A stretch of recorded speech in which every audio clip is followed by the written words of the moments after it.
Well, hello everyone. On today's project, I'm going to be making a shed the cheapest way I can do it. Price of wood, materials, it's outrageous. So, in this video, we're going to do the frame. Now I found some material around the farm here, some open-ended, I guess you'd call it maybe U-channel, but that's going to be the beams. I'm going to put 3 beams. So this thing is going to be 80 inches wide by 16 feet long. So, of course, it's not long enough. This is only about 14 feet. So I got to add that guy there. Cut some ends, weld it on and that. So that's the plan. So first things first, I got to square these ends off. Add that piece to it. So that'll give me over 16 feet. So first things first, let's get that done there. I'm just going to plasma the ends off. Square this up.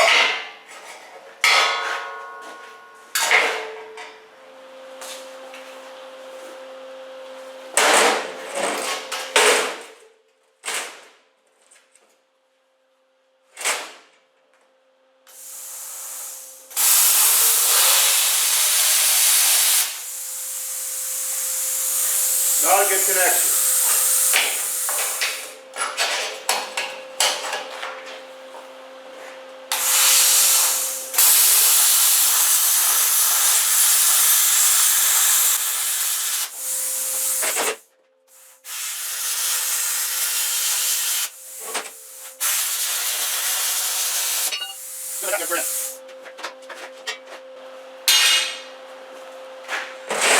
Now I gotta turn this around so I can weld. So I'm going to turn this around so I can weld that shorter piece onto that longer piece. So let's do that. Okay, so I didn't have to show you making 16-foot lengths, but there you go. I welded it together. Another piece here, welded it.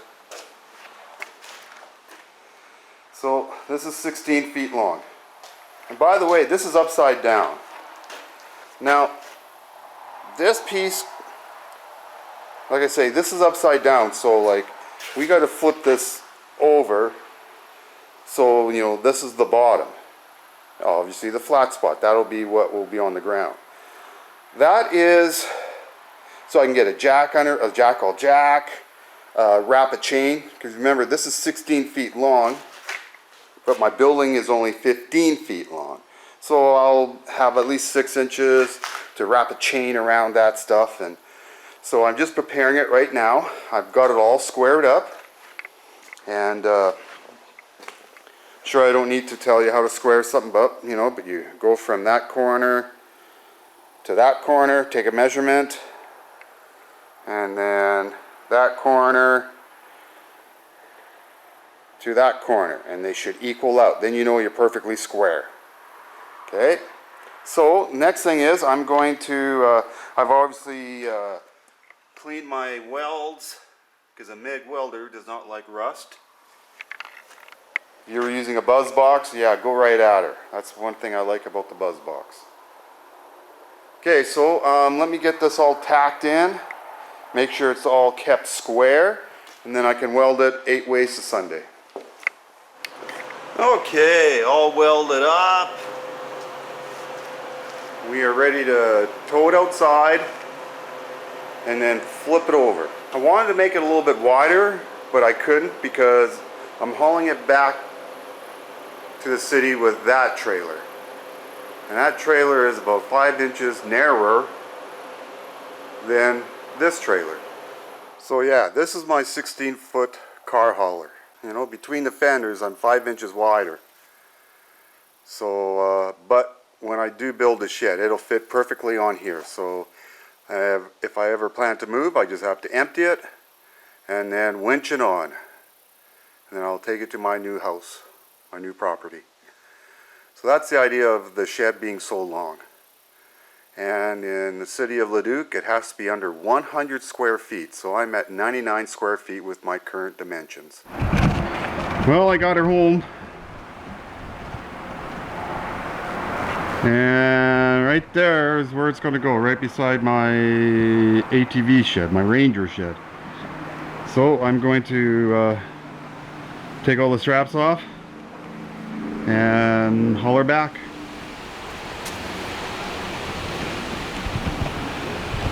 Well, this is where I'm going to put it. So it's not level. What I'll do is I'll make the floor joists, get it on there. Like I said, this is going to be the cheapest shed that I can build. Price of plywood is just crazy. So I picked up something called Cull plywood, and it's not the best, but it was only $20 a sheet only. I remember 3 years ago I could buy 3/8 OSB for $20 a sheet. So this is what you get for $20, and it's horrible. Some of it's uneven, but I'll make it work somehow. But so I have $500 invested already. That was just for those sheets of plywood there. And so I got all that wood for free, but boy, that wasn't easy. I had to go through a lot of wood to get straight pieces. This is what I get from my company. They usually just end up burning it, but I probably went through 1,000 boards just to get these straight ones. So this is actually dunnage between our sheets of metal, but it's free, so we'll make it work. And it's not 2x4s, it's like 2x3s, so, but that's okay. So we will get building. Now,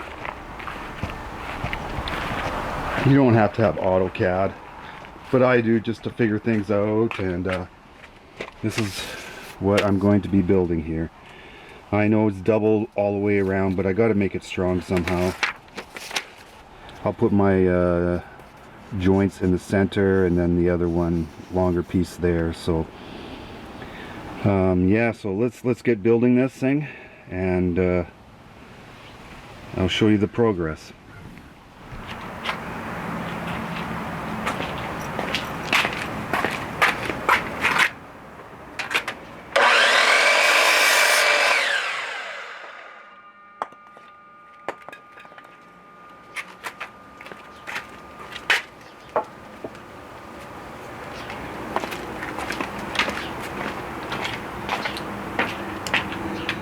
One side, and I kept my joints, so my 12-inch center will be here, so not in the center. Okay, so let's get that all nailed up, and let's make another one. Okay, so I've got everything laid out, and of course X marks the spot where you have a stud.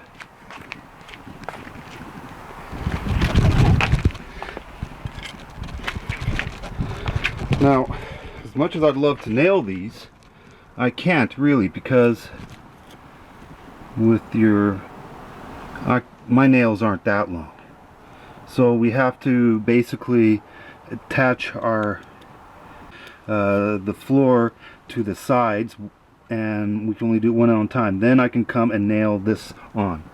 But as you can see, I kept my joint in between studs. And remember, I'm only using 2x3s, so they're actually 2.5 inches. So that's why I'm doubling it up for all the ends, and then I'm going on 12-inch centers. No way you could do 16. These just aren't strong enough. So okay, so let me get another one of these long ones made, and then I'll start cutting up my connecting ones, Well, okay, I got all the cross members laid out, approximately where they're going to go. So now I'm going to start nailing on the sides here. So that's the next thing to do.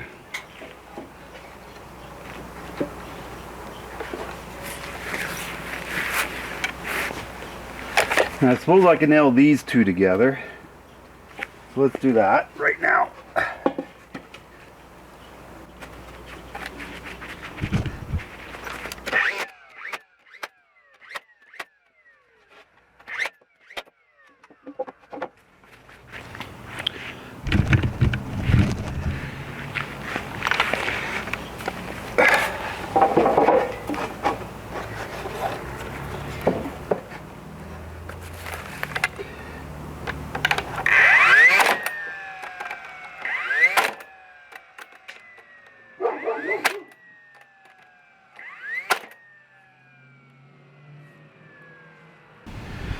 Okay, well, I got the piece joined there, but then I'm also going to be going with another piece on the other side.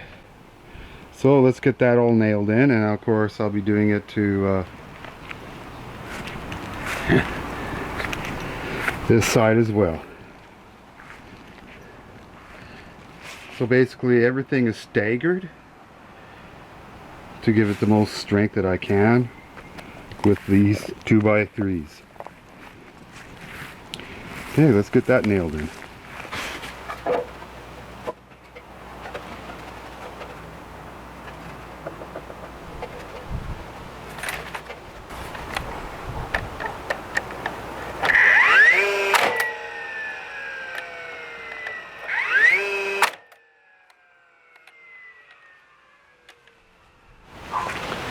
Well, I tell you everyone, these things are handy.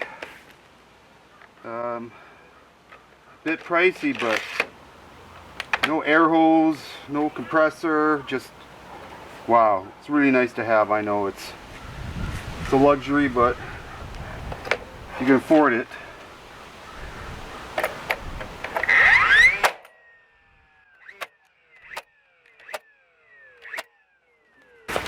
And with anything, right near the end, it'll just split the wood, so pre-drill.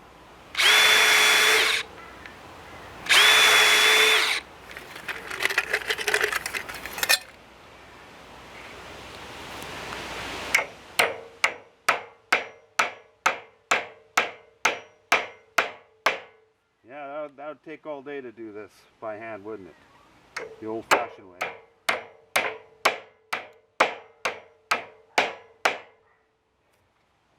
Okay, let's continue on.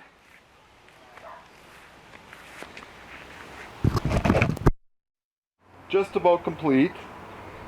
What I still have to do is put some centers in between the studs, the joists.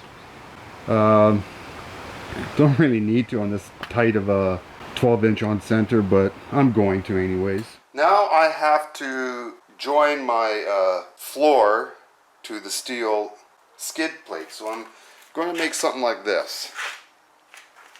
So basically I'll weld this, and then this gets bolted into the wood. I'll use some big lag bolts. I think I'll make 4 of these for each side, so it'll be a total of 8 anchors. So let's get that going. Trusty welder. So here I have a little Tulum TL195S. It's actually plugged into 110, believe it or not. And I'm running a 6013 3/32 rod. Works really great.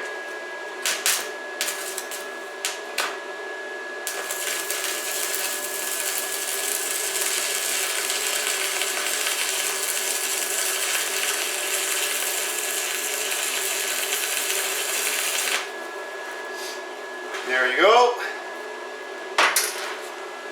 So I'll make 8 of these. Well, ran into a problem here. When I measured this, of course I measured at the nearest corner, and I'm sitting up a 1/4 inch too high. That's because this was up a 1/4 of an inch. It wasn't on my frame and I didn't notice it. So instead of trimming them all down, which I don't want to do, I'm going to go like this. So, you know, there's other ways to fry a fish. So I'm at an angle, and in fact that works out so much better. I got more weld.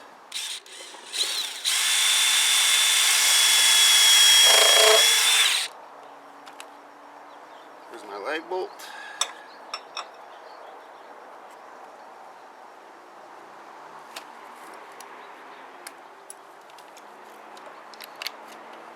So I'll have to do this on every one of them, but that's okay.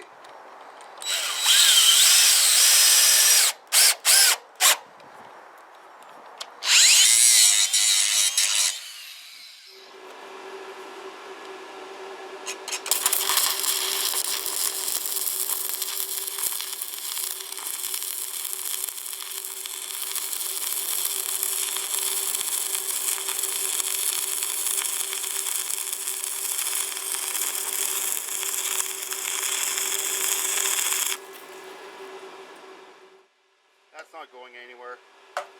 Okay, so repeat that 7 more times. Okay, well, I got my braces welded in. So I put 4 of them on each side.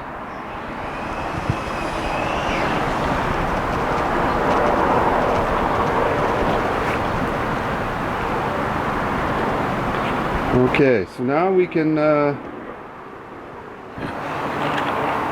but before we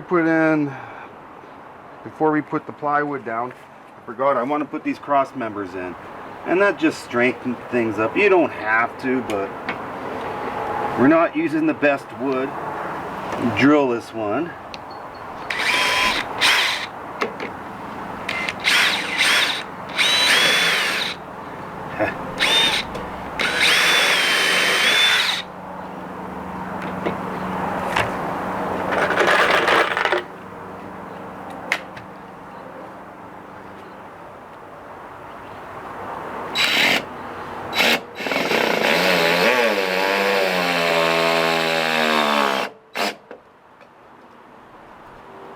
And now we can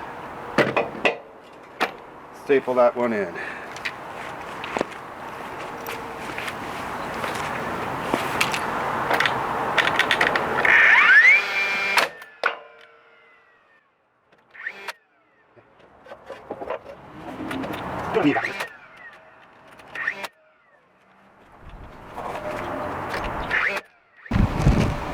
Okay, we got the centers on now.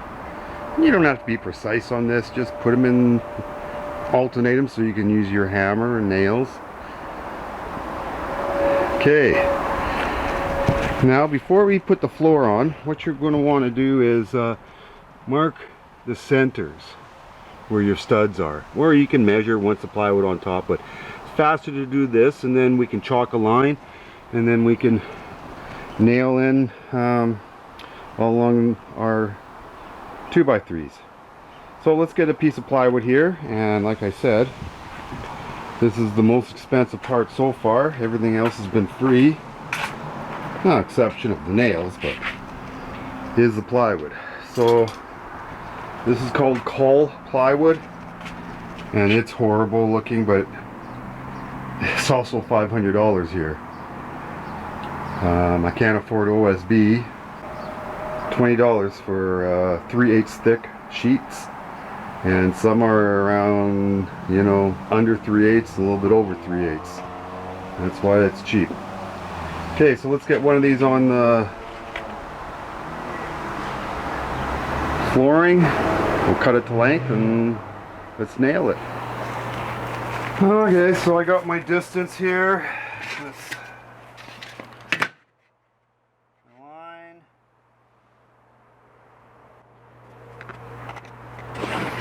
Okay. Oh.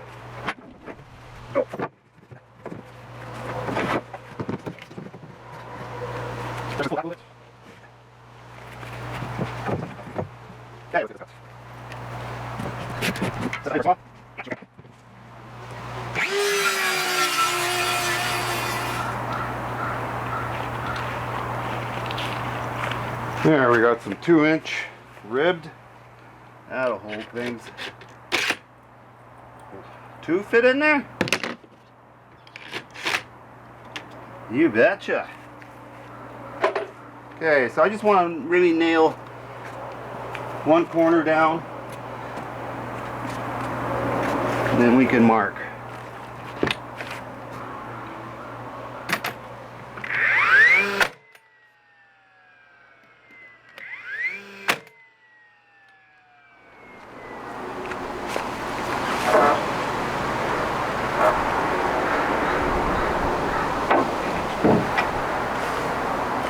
Here's a very straight 2x4, so let's transfer our marks.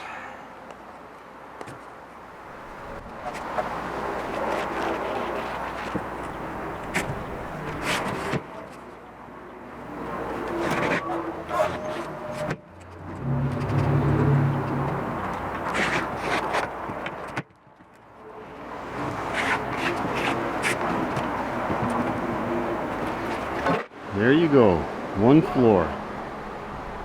So near the end of the day I'm going to pack her in, but got it all done, nailed. Like I said, I was getting 3/8 plywood, so on the floor I would have doubled it and I would have staggered it. So 2 3/8 gives you 3/4. That's a good floor. This is about 5/8. This was some thicker of that plywood, that coal plywood. So I put the thick ones on the bottom and worked out the 5/8, but oh well. So tomorrow we're going to build a wall, and that'll be the tallest wall. It'll be on this side, and yeah, tomorrow.